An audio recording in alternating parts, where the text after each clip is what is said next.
The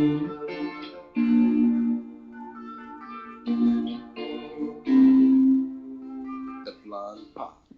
Hello and welcome to Plan Park Podcast today. We're excited to have you on the show.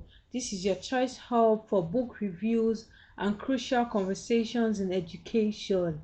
This episode is dedicated to the celebration of International Women's Day.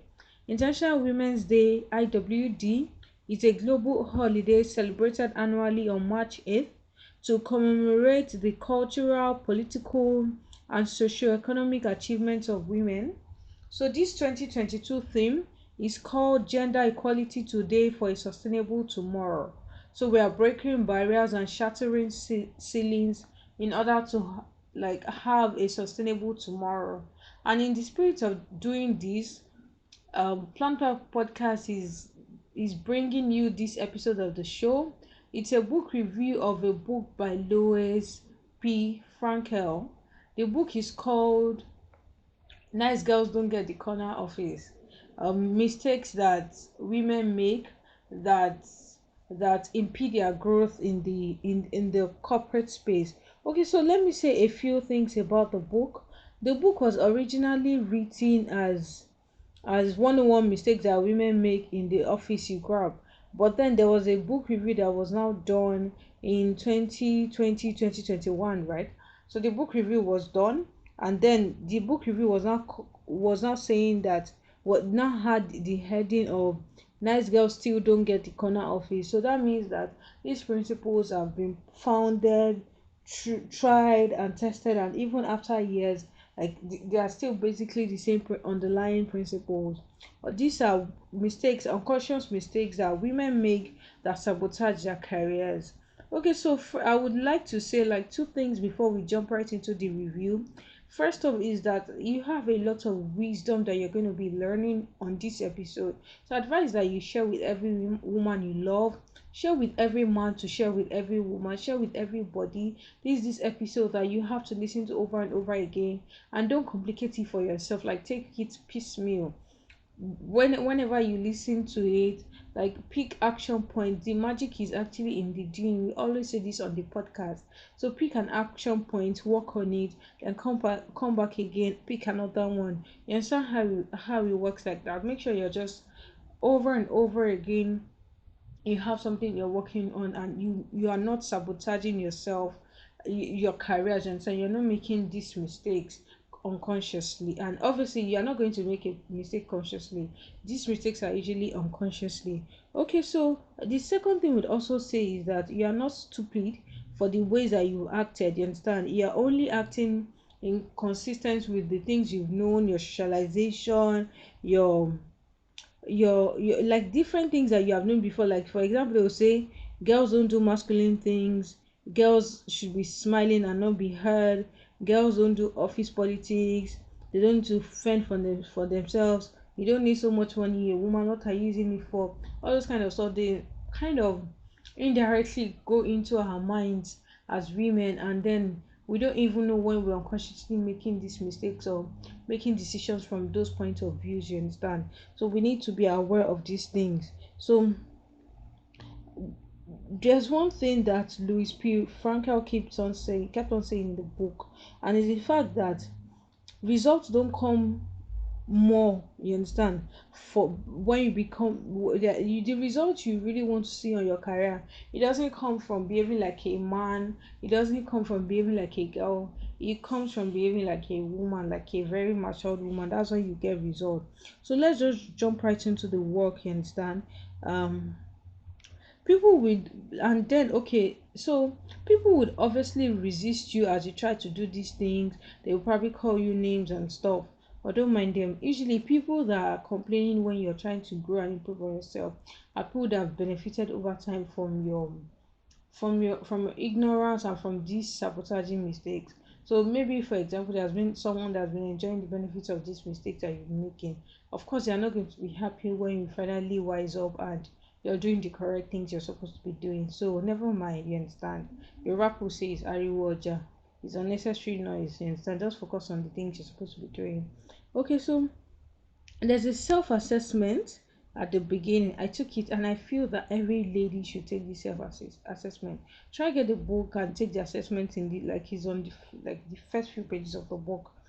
I took it, and really, when I took it, I literally like wrote it out with my pencil in graph, and then I analyzed myself. So from the analysis, and they are actually true. My own, I'm going to be using myself as a case in point for today, you understand, so that you can also learn from my mistakes and all of that, and my strength. And then when you do your own assessment, you can just jump right into the chapters that concern you like directly. Okay, so my greatest strength, like what I'm comfortable with, are in the way I think, in the way I sound, and in the way I play the game at work, you understand? And then my lowest core, that those are the things that I have the most difficulty breaking free from, stereotypically female behaviors, you understand, and stuff like that. There are 2 points, the way I look and the way I act. So you grab. So these two things are actually things that I really need to work on. There are actually 7 points, like 7 headings in the book: the way you play, the way you act, the way you think, market, look, sound, and respond. So my greatest point, as I said, is are the way I think, sound, and play, and my lowest score came from the way I look and act. Okay, so I now jumped into chapter 7 straight up, like, okay, so just you need to fix this, we need to work on this. The way I look. So I'm on this, like on this part, like on this like chapter of my life, I'm on a journey of replacing self-defeating behaviors with more functional ones. This chapter might actually seem very simple, really, but then Louis Frankel was saying that when you combine so many mistakes here and there, you understand, there is a compounding effect, and it actually does sabotage our career. There's a podcast episode we did called Compound Learning, and for you to really understand this whole compounding effect, how it works, you understand, you should go back and listen to the episode. It will really help you, even in every area of life. Okay, so and of course you should share with your friends and everything. So there are like there's a myth and a truth. So the myth is that the best and brightest are rewarded with promotions and choice assignments. Like that's what people like think, and that's what they think is supposed to be. But it is not true. The truth is that those who possess a competitive degree of competence and look and sound the part of a professional are the ones who move fluidly through their careers. So when you have the competitive degree of competence, you have to look that way.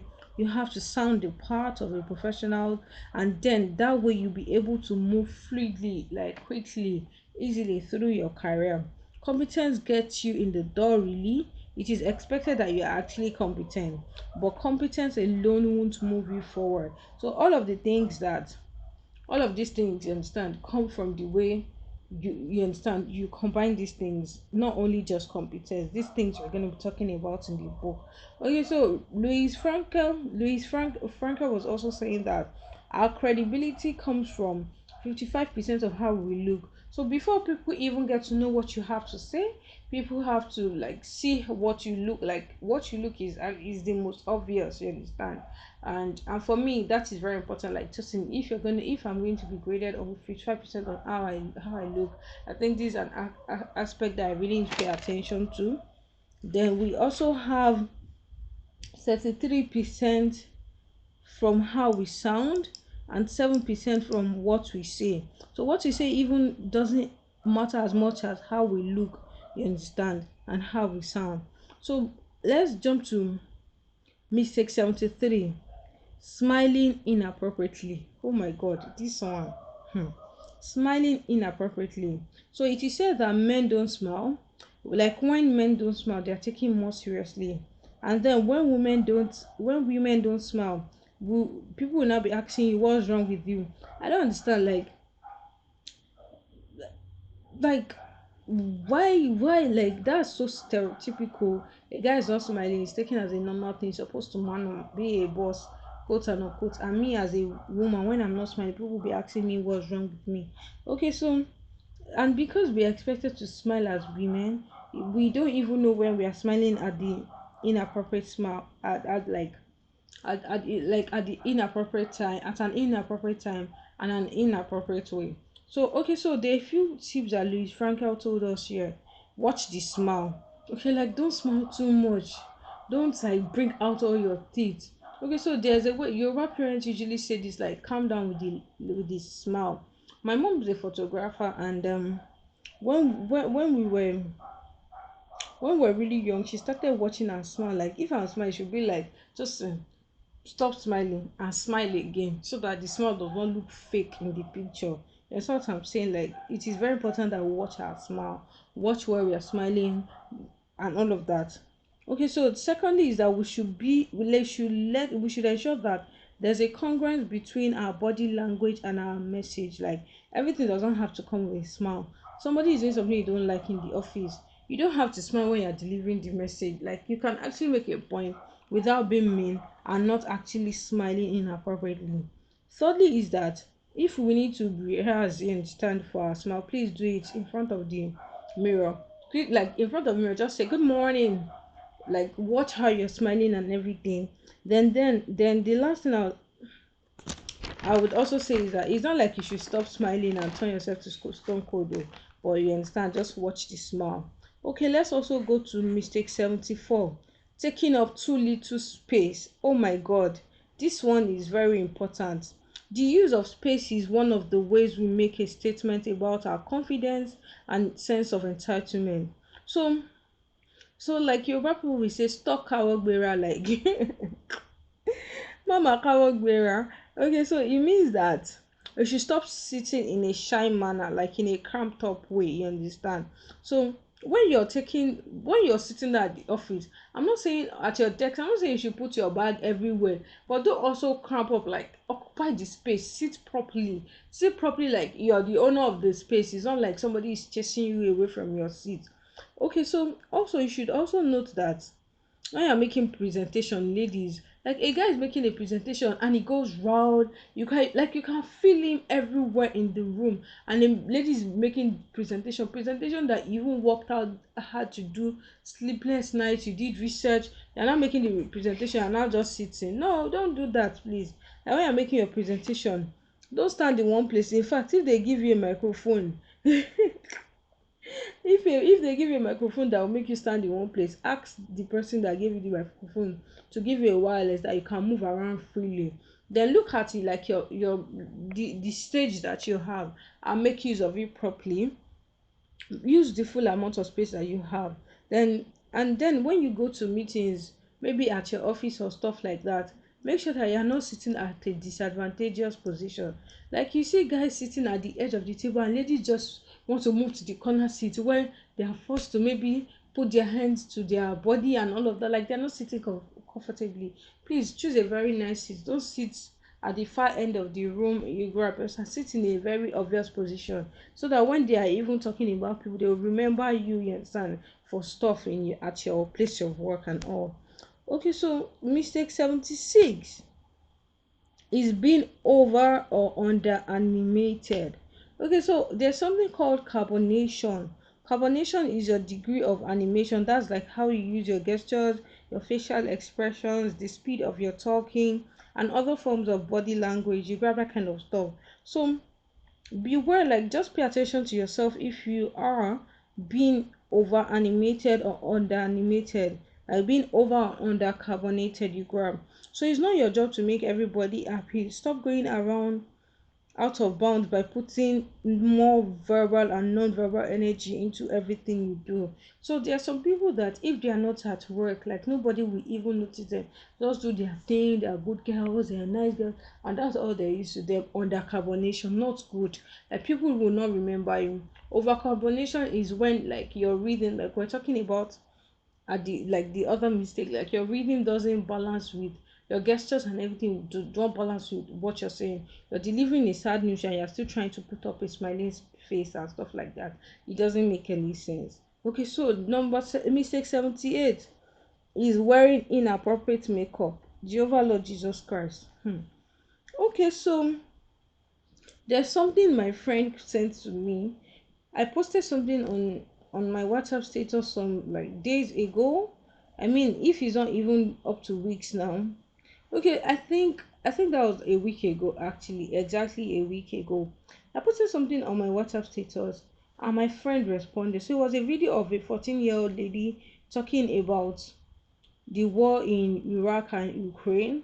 You understand? So she was just like she made a video and the video has been long ago though. So I just like put up the video on my status. My friend now sent me this message and let me read out the message to you. She said, "Pardon me to deviate, but I couldn't help but notice her makeup, so sleek and flattering to her natural beauty. If it's Naija now, they will paint everything and make a masquerade of the person." Like I was just like LOL, and I put all the smiling emojis I could see. Like, okay, so using inappropriate makeup. First off, I don't have like anything against you wearing makeup or not wearing makeup. But this is what I would actually tell you, and please listen. So makeup is an accessory, really. It's similar to like a jewelry or something. And then people do notice your makeup. That's the truth. Wearing too little makeup can diminish your credibility as much as wearing it too much. If you notice, sometimes like older women, sometimes they just use maybe red lipstick so that they appear bold. You grab that kind of stuff. So it's very important that you pay attention to the kind of makeup you're wearing. You understand? Like very, very important. Don't go under or don't go over. Just appropriate for the occasion. What you do on a Monday morning may be different from what you do on a Friday morning, or if you're having an office hangout on maybe Saturday, your kind of makeup may be different. But make sure that your makeup like fits the occasion. You understand? Okay, so if you can just go to a high-end department store and ask the salesperson, like so okay, for example, let me give a very good instance. You can go to ICM in Ikeja City Mall, you can go to Jabim Lake Mall and find all these makeup stores like really high-end. Then the ladies that you see there or the men that you see there, that you see that they are appropriately made up, like you don't consider it as too much or too little. You can now tell those ladies that, see, I'm struggling with my makeup, and this is one thing me I intend to do. I'm going to find time. Maybe this is going to be my treat for myself for International Women's Day.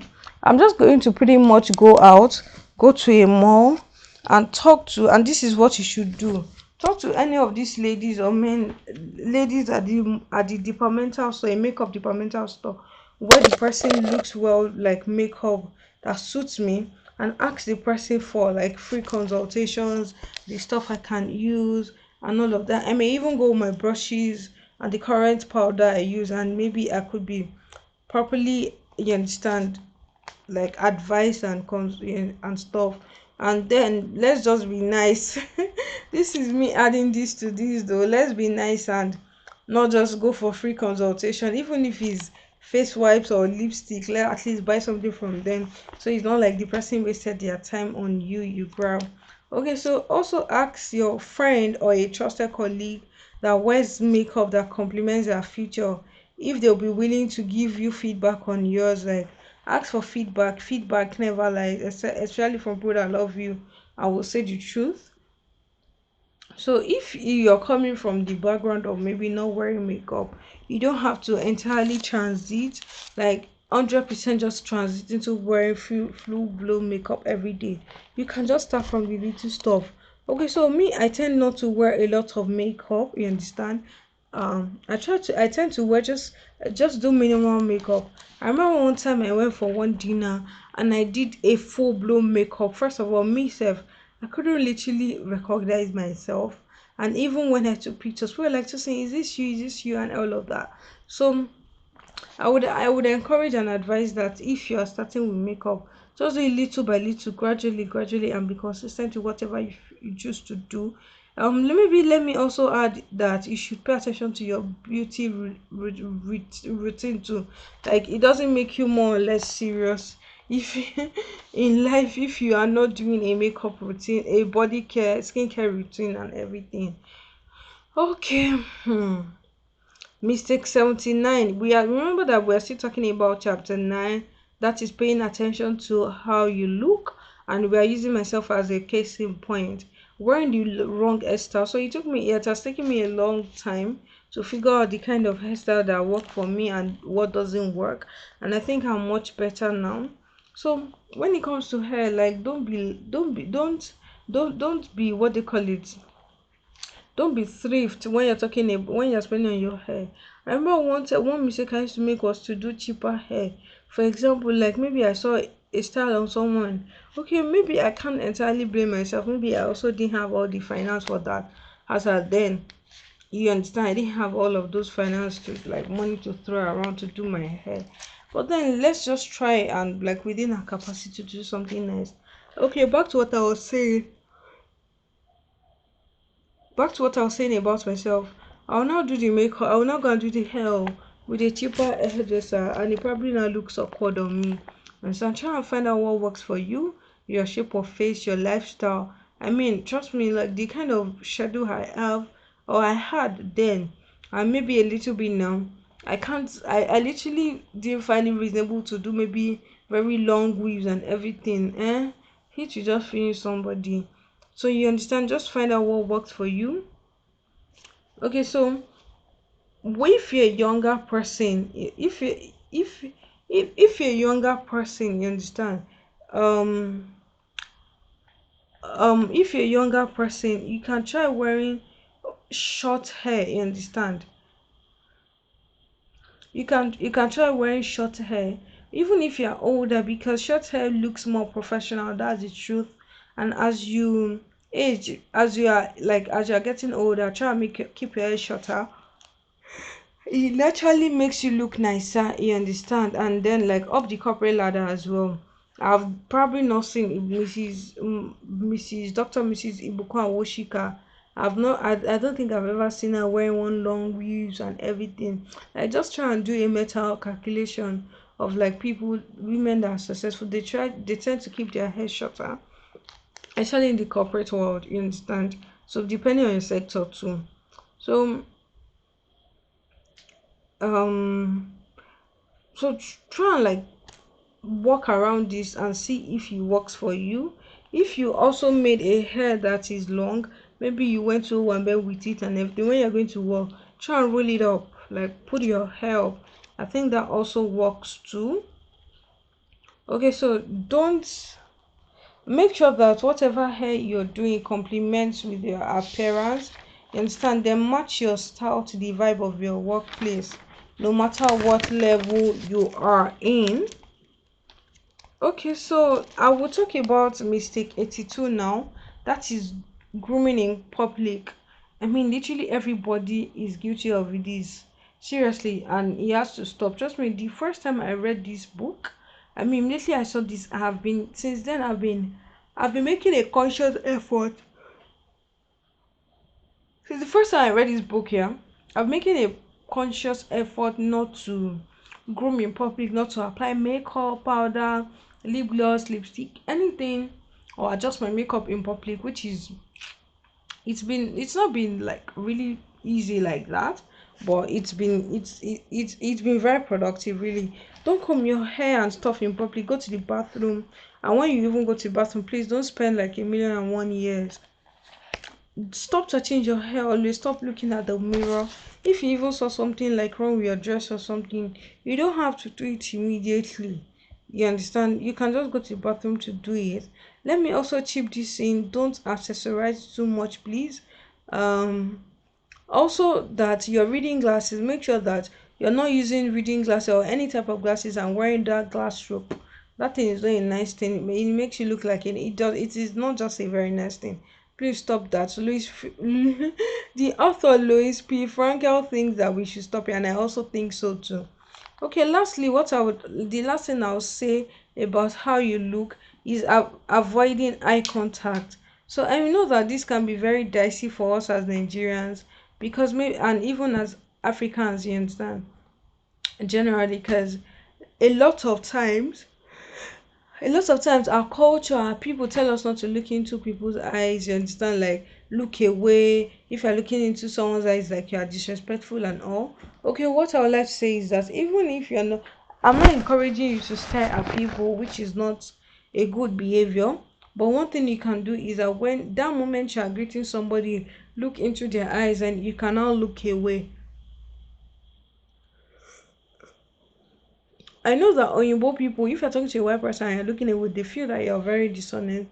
So you read your environment, your culture, and everything that may be happening around you, you understand? And then align appropriately. Okay, let's go for a quick commercial break. We'll be back to talk about how you act, chapter 3, which is like my second lowest part that I've been working on since I read this book. Let's go on a brief, quick commercial break. We'll be right back.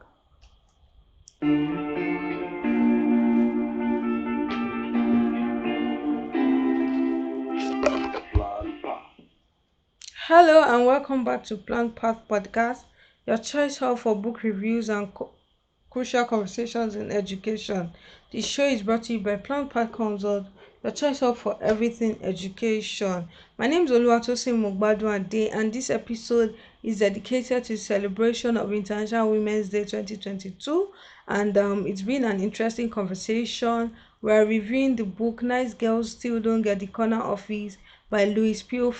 Frankel, and it's been amazing. So I did an assessment. You should definitely do it. You should ensure that you also share this episode with your friends and loved ones and listen to it over and over again. So let's jump right into what I was saying. I did an assessment and I came out lowest at the point where like on how I look and how I act. So I was talking about how I look. You may just revise, like rewind back to listen to that part again.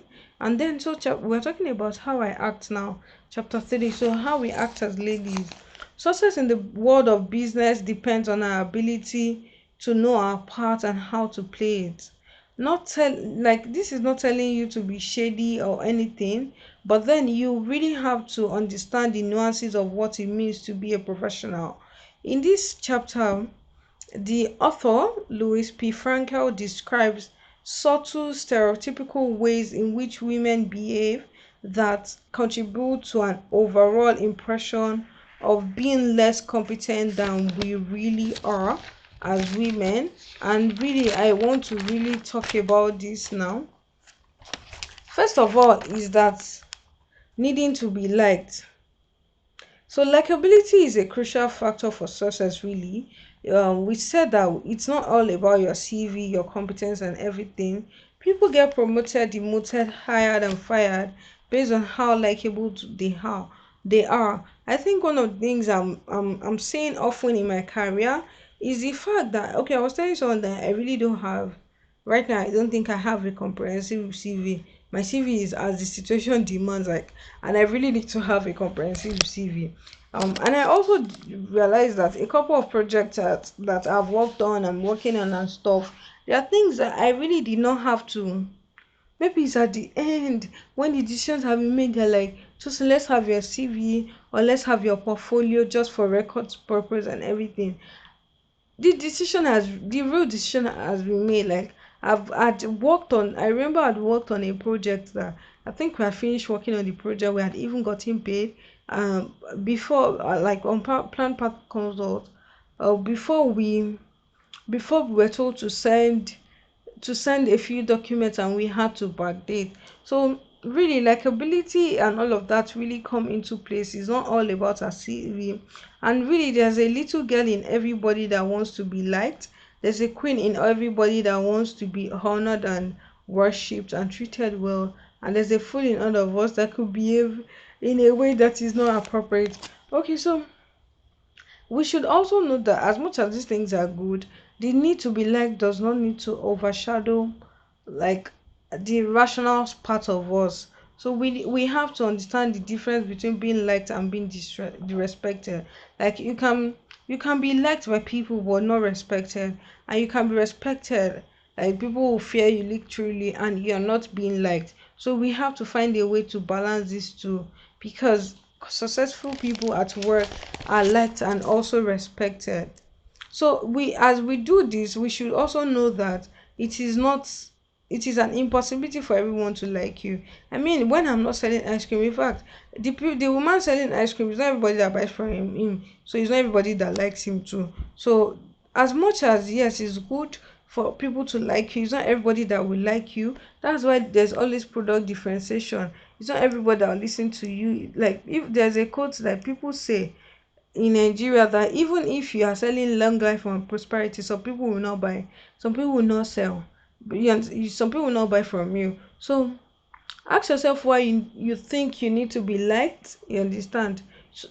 And then you can maybe work on that, you understand? Why you think everybody should be like you and you're trying to please everybody. And then what we said at the beginning of this episode is that what we said at the beginning is that when people get angry or annoyed with us, it's often for the purpose of getting us to do what they want, or you understand. So don't fall play. One thing you can do is to read a book by Daniel Goleman. Daniel, Goleman, working with emotional intelligence. It could really help you. Let us know in the comments if you want us to read this book. Actually, this Working with Emotional Intelligence by Daniel Goleman. Okay, so after not needing to be liked, we have understood that now. We are now moving to mistake 17, which says not needing to be liked.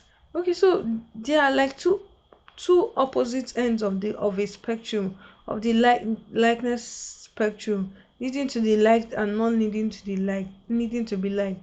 There are, okay, so really, these people we say that they are not at work to win a popularity complex. They are most likely the people that you would respect and not like. You understand? So these people are usually very afraid to allow people to see their warm and empathetic nature. If you're in this WhatsApp book, please allow your human and stereotypically female side emerge, please. Like we said before, winning at work does not come from behaving like a man or from a girl or behaving like a man. Is allowing your feminine characteristics as a matured woman to show, you understand? Okay, so you can google Warming the Stone Child by Clarissa Pinkola Estes, that's Estes. It will help you. It's an audio tape you can listen to. Um, then note that familiarity doesn't always breed contempt. There's this thing that people say, oh, when my colleagues know me and everything, you grab that kind of thing. They would disrespect me and everything. No, it depends on you and how you manage the situation. So please pay attention to that. Listen to the little things, you understand? Like, if you have found yourself on that spectrum of not needing to be liked, when you're going on a bathroom break, you can pay attention to greeting people more often. If you're going to get water at your dispenser at the office, if you're going to get water, you can, because you can just have like chit chat here and there. If you eat at a common area at your workplace, you can pay attention to things like that. Pay attention to people's birthday. Someone told you they were not feeling fine, ask how they are doing now and stuff like that. Just ask about people, and then it will help you build relationships and in turn being liked. Invest in relationship building. Like, I usually say that, please, it's not me that came to suffer in this life. I mean, I did not just come to the office to work, or to go for a training and just do my training and go, or do stuff like that, you understand? There's a sociology of every place human beings gather, and networking with people is a worthwhile course for you to do. Okay, so how you, that's about how you like. Let me see what I can also add.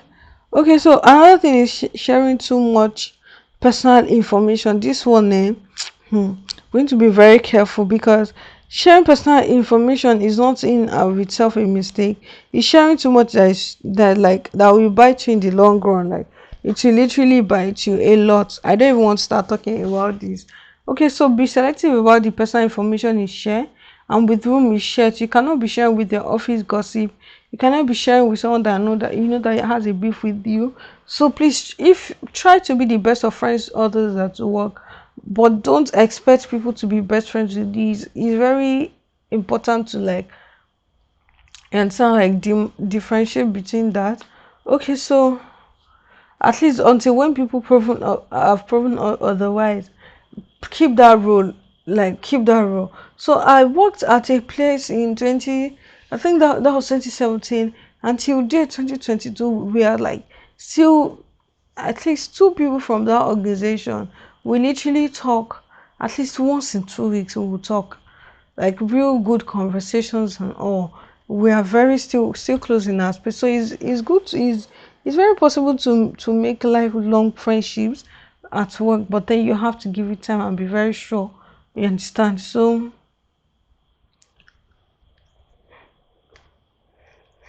ensure that you're not holding personal information so that you don't look very secretive and dishonest. Saying, well, say one or two things. Oh, I'm going to hang out with my friend. Oh, this, I'm doing this. Oh, I made this yesterday. Something very general that you can still talk to people, you understand? And then when a personal situation is impacting your ability to perform at work, ensure that you talk about it honestly. Don't say it in a way that would impede, that will make you look like you can't manage stress or anything. But you can just tell your manager, you know what, I'm actually going through a difficult time at home, and like, can you give me 2 days to compose myself? Even if you're coming to the office in those 2 days, but at least we know that so much isn't expected of you at that time. 23 is about denying the importance of money. A lot of people say that, like, what are you doing with money as a woman and everything, especially if you're unmarried and everything. So please overcome the notion that talking about money is crass or impolite. I mean, it's easier to change. I even still heard one that quite pissed me off today. It's quite easier to cheat women when it comes to money. Please don't be that person. Once you're going into agreements with people, please make sure you have something written, something solid, and don't feel bad when you ask for your money. You did the work. Please ask for your money with your full chest. Okay, so stop being emotionally attached to your organization too. Your cry your company is not emotionally attached to you, trust me. Like, I know somebody that passed on like some months ago, and this person felt like without him in the office nothing will happen. But you know what, the person has passed on, and trust me, life is continuing as the same. I mean, people will cry and everything and talk, oh hey, oh ha, and all of those kind of stuff. But you know what, life will definitely continue. Okay, so you can also join investment clubs, flood your TL with financial wisdom and everything. It's very good to be in charge of your money and take like good, like pay good attention to your money, you understand? Okay, so these are basically on the 2 points that I have to work on. I've started working on this since the day I read this book, and I'm seeing real result, great result. um let me add a couple of things that piqued my interest from like other mistakes too. Okay, so mistake 5, I said I was going to like talk about like some other stuff, and then it just so happens that is mistake 5. I first picked walking without a break. I bet, please be taking things easy. Don't walk like straight like that without resting. It's not even good for you, please. So please make sure you are taking breaks in between your work. Stand up a bit, take a walk, go to the dispenser. Instead, just walk a bit. Don't just sit there. It's also not even good for your health if you sit down for too much, please. And please, though, the fact that you're working all through your lunch doesn't mean that you get a raise. Please make sure you use your lunch time very well. I actually know of an organization that my friend was telling me about, that once it's lunch break, you get to turn off your computers whether you like it and interact. Maybe you brought in your food, you eat, you order in food, or just do something during that your break time. Break time is not the time to work. Very important. Please pay attention to that. There is a reason there is break time. Basic 9. This one, let's talk about it. Avoiding office politics. Okay, trying to avoid office politics is like trying to avoid the weather. Like it or not, then it is just what it is. Okay, so politics is really about how things get done in the workplace, professional place, at home. There's politics everywhere. So stop trying to say you don't want to do politics, whether or not with the politics is there. So just really understand your environment and flow, understand people, You understand? Like they're just funny stories I really want to share at this point in time, but I'm trying not to share it. I know someone that got into an organization that will start speaking English pidgin, and people don't speak pidgin in that organization. It's not like it's bad to be speaking pidgin, but that's not the culture of the organization. If you're like in other places, that could work out. And so maybe you're doing operations, you're out and everything, like maybe on the field and stuff like that. Maybe you're not in the office, it will work. But imagine coming to like a very proper office on a Monday morning and you want to ask your colleague something and you're speaking like cross pigeon, and like people kept on looking at that particular person like, what's wrong with you kind of face you grab. So let's pay attention to that, please. Let me say 45 is failing to define your brand. Let people know who you are, what you do. You understand? These days it's very humbling how people send me anything that has to do with education. I mean, it takes time to really know yourself. I can't say that this is exactly where I am. Like I'm always like susceptible to change and everything. Well, at least for now, like part time, define your brand. This is what you like to do. This, you understand? Make a list of like things you like to do and make things that make you happy, and then all those things just translate them to behaviors, and then you'll be very happy on the job you get and stuff you're doing. Mistake 89 is taking notes, getting coffee, and making copies for everybody. So first of all, I see a lot of women doing this, and this is a very good place to round up on today's conversation. I see a lot of women taking notes, getting coffee, and making copies. So on the taking notes, people will tell you, "Oh, so you have a nice handwriting. Please take notes for us." I did this to somebody recently. We were at a meeting, and I knew the guy was not writing anything. So I quickly pointed out to him. I was like, "You know, I'm not going to share my note with you if you expect me to share." I mean, at that moment, I sounded really harsh, trust me. But it was good I said that, because after that day, subsequent meetings that we had, subsequent interactions that we had, this person never tried it with me. I saw the person picking up pen. So if I didn't speak up, then imagine this person would have come and carried my notes. I mean, there's nothing there, but it's just someone like we're at a meeting. You are just sitting and just chilling and just start contributing. Me, I'm not writing notes. I will not be able to contribute as I would like to. And then you now be asking for my no, no, no, no, please. Please write your notes. I'm not your slave girl. Write your notes however you want to write it. It may sound very unnice, you understand, but then at least I was able to create that boundary, and I was very happy. At least I was able to do a few things that the book is talking about. So don't fall for that. Your handwriting is great and everything. Very easy. Just tell people, "Oh, I was on that wrote it last time. Can somebody else write it now?" You understand? Like say it, and if somebody tells you it's not a big deal, and I say sorry, it's a big deal to me, and if it's a big deal, then it matters. You grow. Okay, on making coffee for people, or people do this a lot, especially in Nigerian offices everywhere. So like a couple of places, you just see people, once there's food, they'll say the ladies serve us. I don't do that with anybody, oh, please. As much as I find joy in doing things like that, but when it becomes like it's like my work and stuff, I'll just tell you I'm not interested in doing that. I don't want to do that. And you can't force me to do that. Like if there's going to be a party or a meeting or something, you can write a list of the things that need to be done, a checklist of things that need to be done toward at the event or towards the event, and make everybody at the office or at wherever you are like own responsibilities. Do one or two things so that it doesn't fall on you. The person that is always making coffee for everyone and everything, even if people think you're nice, a lot of times that kind of person is not looked as like managerial material. You grab that kind of thing. So I've said all of these things, like at least you have learned a few things. Like we said, make sure you look at them again. You're listening all over and over again, and you're showing your friends too. Okay, there's one I would also like to add myself, which is my own thing from this book. From like as the book was talking, I didn't see this directly. So this is what me I thought to add from my personal experience. Please don't be afraid to be the last person to leave your office. You have done a good work, had a nice day doing the Lord's work at your office. Please, once it's closing time, don't feel bad that you left first. Carry your load and go your way. It's not a bad idea, trust me. Stop waiting for somebody. Okay, I went for an event and we're supposed to take pictures at the end of the event, and then I just saw that people stood from your chairs and they were waiting. And so someone was not beside me, and I said, "Why are people waiting?" Saying they're waiting for the first person. And true, like seriously, immediately we moved to the like picture area. Every other person started moving, and it was just funny. We were just like, "This is a social experiment." Okay, so the point is clear on this that on this that if you don't like if you're like don't be afraid to be the first person to try out something, leave your office and all of that.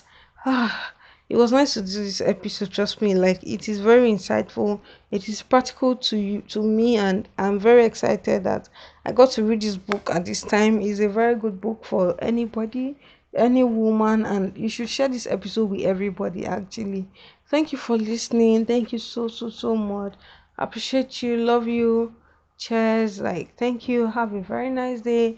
Remember, this episode is dedicated to the celebration of International Women's Day and was brought to you by Planned Path Consult, your choice hub for everything education. All right. See you. Bye.